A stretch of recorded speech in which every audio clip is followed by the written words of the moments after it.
Hello, my name is Dr. Suhail Qureshi and I am the Additional Director and Unit Head of Medical Oncology at Fortis Hospital, Shalimar Bagh.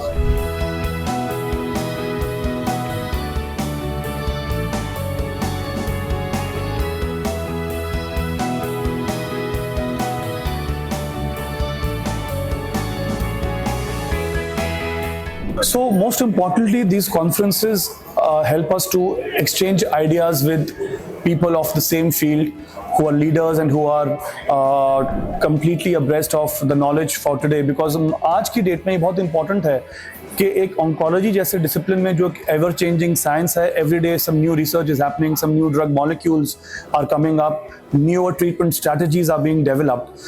ऐसी situation में it's important that you stay aware of what's going on in the field of oncology so that your patients can get the benefit of the best treatment options available. Not only that, it also fosters interpersonal communications and networking. और आप जब अपने fellow colleagues and peers and seniors से interact करते हो, आप कई बार ऐसी चीज़ें सीखते हो एक दूसरे के interaction से जो आपको कभी ना कभी किसी दूसरे patient के काम में आएंगी या किसी difficult case को handle करने में आपको उसको मदद मिलेगी and you are completely up to date with whatever is happening. So आज हम जिस कॉन्फ्रेंस की बात कर रहे हैं जिसमें हम अमेरिका में, यूरोप में और दुनिया में हर जगह होने वाले ऑन्कोलॉजिकल रिसर्च को बैठ के डिस्कस कर रहे हैं. By the end of this day we would have discussed almost all the important points and all the important new discoveries and drug approvals that are now available, which are changing the face of oncology. So that is why these conferences are very important and help to serve the purpose of continuing our medical education and also benefiting the patients in the long run.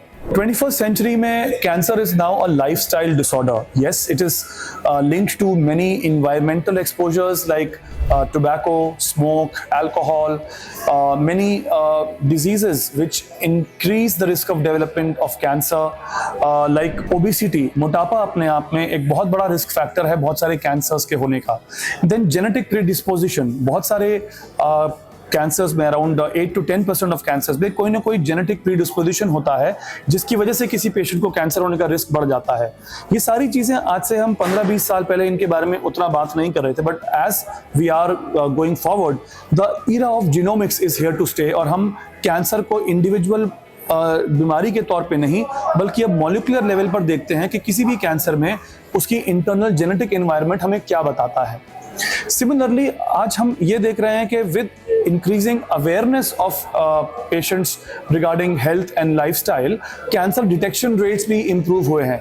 That is another reason why cancer incidence is rising across the globe. So better diagnostic facilities, better awareness, increased exposure to carcinogens यानी cancer causing substances and lifestyle disorders and genetics. ये वो 5 important points हैं which contribute towards increased incidence of cancer rates in today's world. ऐसे test जरूर हैं जो ये बता सकते हैं कि किसी एक पेशेंट में कैंसर होने की संभावना जनरल पॉपुलेशन से ज्यादा है.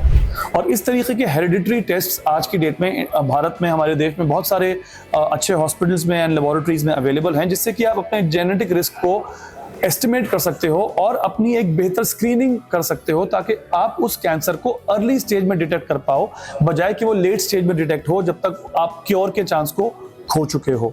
That's one thing. सेकेंडली जो अपनाने चाहिए हमको इम्पॉर्टेंट हेल्थ रिलेटेड बिहेवियर्स जो कि कैंसर को जल्दी पकड़ सकें, वो ये है कि हम अपना डाइट को हेल्दी रखें, हम processed and ultra processed food खाने से बचें, हम ज़्यादा greens, fruits, vegetables and fibre based diet को इंक्लूड करें, हम ओवरवेट एंड सेडेंटरी लाइफस्टाइल को बचाएं. यानी बैठे रहना अपने आप में कैंसर को बढ़ाता है क्योंकि आपका बैठा रहना, सेडेंटरी लाइफस्टाइल होना ओबेसिटी यानी मोटापे का एक बहुत अहम कारण है. एंड मोटापा आजकल बहुत सारे कैंसर्स की एक हाई रिस्क फैक्टर माना जाता है जैसे कि breast cancer, colon cancer, uterine cancer, stomach cancer. ऐसे बहुत सारे कैंसर्स में मोटापा एक रिस्क फैक्टर माना गया है. सिमिलरली 40 साल की एज के बाद हमको बहुत सारे पेशेंट्स को ये बताना रहता है कि आपको एक रेगुलर हेल्थ स्क्रीनिंग कराना चाहिए. फॉर एग्जांपल फीमेल्स में साल में एक बार एनुअल मैमोग्राम होना चाहिए. उससे यंग एज पे 30 साल की से भी पहले की एज पे फीमेल्स को पैप स्मीयर यानी सर्विक्स के कैंसर की स्क्रीनिंग करना चाहिए. 50 साल की एज के बाद मेल्स एंड फीमेल्स दोनों को कोलॉन के कैंसर को अर्ली डिटेक्शन के लिए 2 या 3 साल में एक बार चेक कोलोनोस्कोपी करानी चाहिए और हेल्दी लाइफस्टाइल अपनाना चाहिए। तो इन सारी चीज़ों के कॉम्बिनेशन से ही हम किसी कैंसर को अर्ली डिटेक्ट कर पाएंगे, जहाँ कि हम उसको क्योर की इंटेंशन से ट्रीट कर सकें और ना कि हम उसको लेट स्टेजेस में, एडवांस स्टेजेस में क्योर ना कर पाएं और सिर्फ लाइफ बढ़ा सकें, कुछ क्वांटिटी बढ़ा सकें, बट क्योर ना कर पाएं।